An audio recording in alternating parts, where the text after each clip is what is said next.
once a month at church we have a football themed service where we encourage people to wear a shirt. Today we had one of those. That was ours for December, and I wore my Wales top, Cymru and Beth. And of course the sermon is themed around football. And today I spoke about an actual story, something that happened about a month ago. I was doing a press conference with Scott Rusko, the manager of the New Saints Football Club, and he came into the room with an Iceland carrier bag. And he said, "We've got something for you." Of course, everyone knows, the players, the staff, etc., that I have a personal memorabilia collection that follows my own journey in the beautiful game.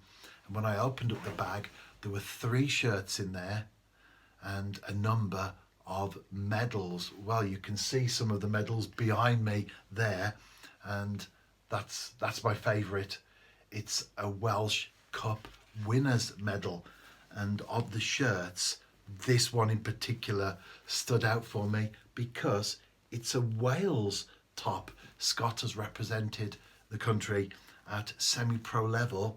That's his shirt, signed for me on both sides, as you can see there, and he wore that one against Scotland.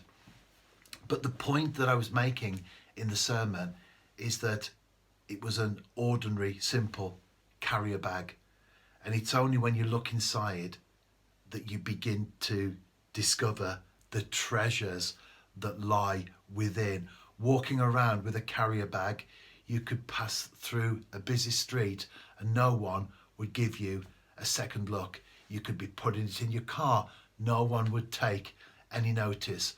But when you look inside, 3 shirts and a collection of winners' medals, well, certainly for me, and I'm sure for most people, that's a very special set of items that are contained within that bag. And because it's Christmas, I use that as a message, a theme, to look at the birth of Jesus. No room in the inn.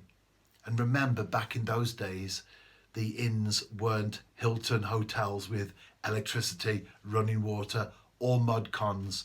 It would have been very, very basic anyway. But there was no room at the inn. So Jesus, his family, prior to his birth, of course, his family, Mary and Joseph, ended up in, well, the Bible doesn't give us the exact details. A stable is usually pictured. It could have been some sort of shelter. It could even have been a cave. There were lots of those in the areas and animals were kept there. But let's talk about the stable. A very, very basic sort of structure. Even the houses then were very basic compared to what we have now. So Jesus born in a stable with animals. That's the typical nativity scene, isn't it, that we see around us at this time of the year. And it depends where you're coming from, of course, but for me, the Creator God becomes man and is born in the form of a baby. For me, great things are hidden away in often drab and ordinary packages. For many people looking on, the Christian life is not interesting. And I used to think the same thing myself, actually. For years, if I ever thought about it, I thought, I've got to give up so much if I decide to walk that path. But when you do, you realise that actually you're not giving up anything at all, because all that you do, and I was doing, is looking at an ordinary package, an Iceland bag.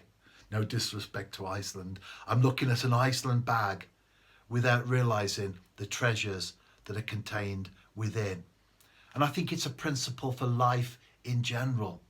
How often do we look at the surface and judge?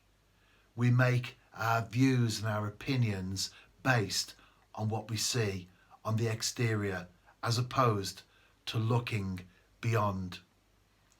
One of my favourite group of all time is the Temptations.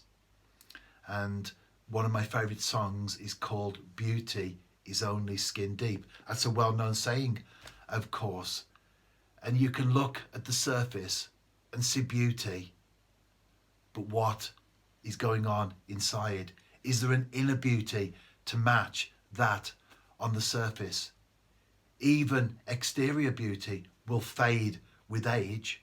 As we get older, the beauty that we have will decrease. But the inner beauty continues. That's what we should be attracted to. It's not just what we see on the outside, it's what we see on the inside. I also talked about the tabernacle as well during the sermon. When the Israelites left Egypt before they came to the promised land, spent many years in the wilderness, they had basically a portable temple with them, the tabernacle. From the outside, the coverings that were on there, and we read about that in the Bible, they were drab, ordinary, nothing attractive at all. But the moment you stepped beyond that, you were confronted by gold, beauty, the contrast between what you see on the outside looking on and what you are confronted with when you step inside and it's all around you. There is a lesson there, of course, as I've gone through. It's not just about first impressions, what the outside looks like. Don't judge people by the outside. Don't judge situations by what you see from afar. Often, there's a lot more than meets the eye when you step beyond the exterior. And as far as we're concerned, I suppose we do spend time looking after the outside. We dress nicely, we do our hair, we make ourselves look good. But ultimately, the real beauty of a person is not what you see on the outside. It's not how nice your haircut is. It's not how expensive your aftershave is. It's not where you bought your clothes from and how good they look. The real beauty of a person is on the inside, and that is a beauty that will never fade.